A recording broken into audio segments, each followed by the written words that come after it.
1b decibels and rounding. To round a number to a required number of decimal places, you got to locate the digit. We'll do an example. And then we either round it down, which is to leave it as it is. It sounds a bit weird saying round it down, but we don't actually change it. If the next digit, which is called the critical digit, is 4 or less. And we want to round it up, which is actually to move it up rather than keeping it the same, increase it by 1 if the critical digit is 5 or more. So let's have a look at an example. If I want to round this to 2 decimal places, and I have a number that looks like, I don't know, 1.543. Now, decimal places, of course, are these two after the decimal. 1, 2. So that means I am rounding to this digit. But do I round it down, which is to leave it the same, or do I round it up and increase it by 1? That all comes down to this digit. That is our critical digit. If that is 4 or less, I leave it the same. So my rounding would be 1.54. If the deal was different, and this was 5, or anything higher than 5, then that actually causes that to round up, and that would end up being 1.55, the same as if this was a 9. But it's only got to be equal to or greater than a 5 for that critical digit to make the digit we're rounding to go up. If we had, let's see, going to 1 decimal place, here's a different number. I've got 0.248.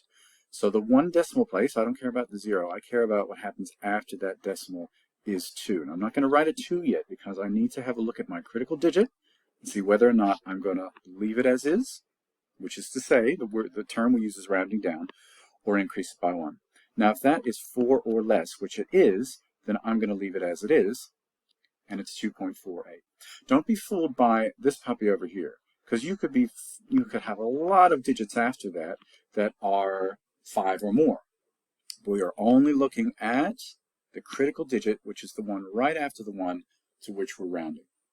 Now, a slightly different idea is significant figures. So this one doesn't say the word decimal, you notice.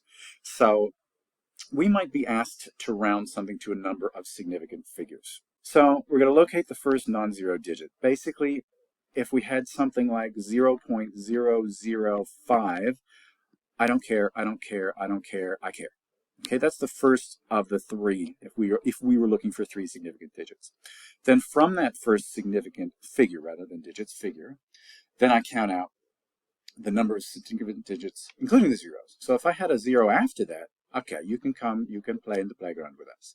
But these guys, I don't care.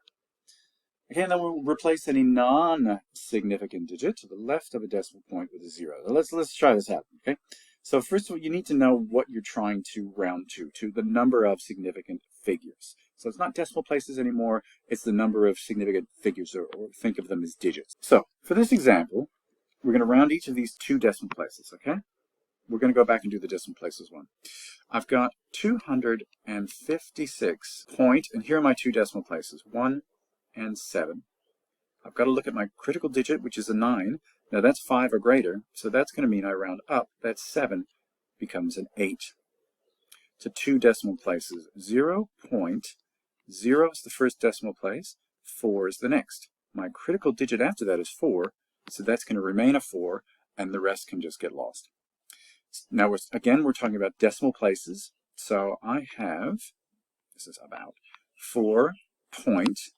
Now I start my decimal places, 8. Uh-oh, I think I might have made an error here. Let's see what we did. And then I'm going to round to the 9, but my critical digit is 7. So that's going to make this whole thing round up. So I can't say 80-10.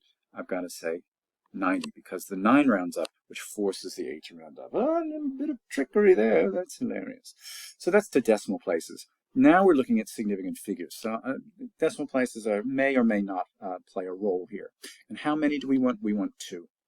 Okay, so for the first example, we have a 2 and we have a 5.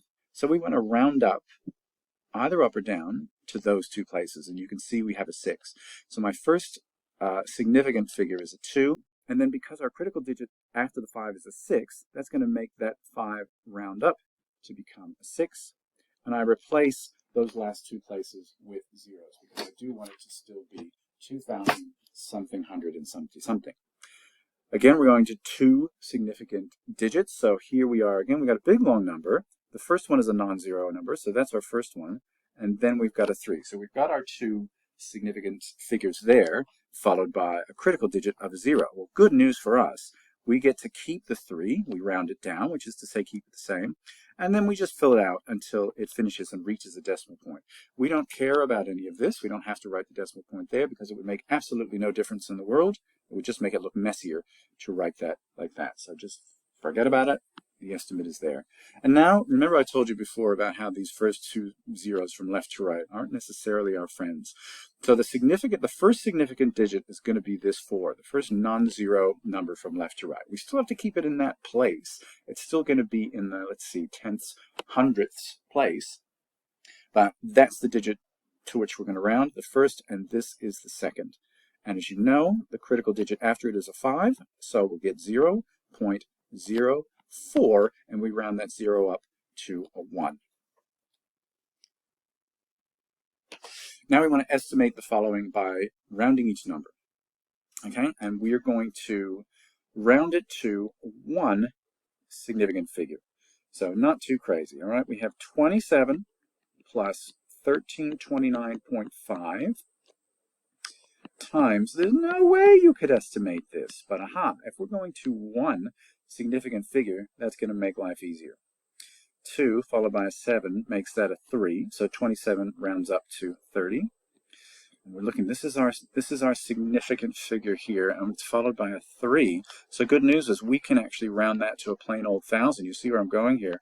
And then these guys aren't significant. That is significant, and that's our critical digit, so that remains that.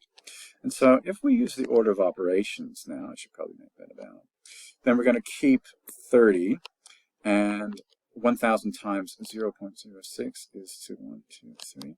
Make it a 6. And that gives our estimate as 36.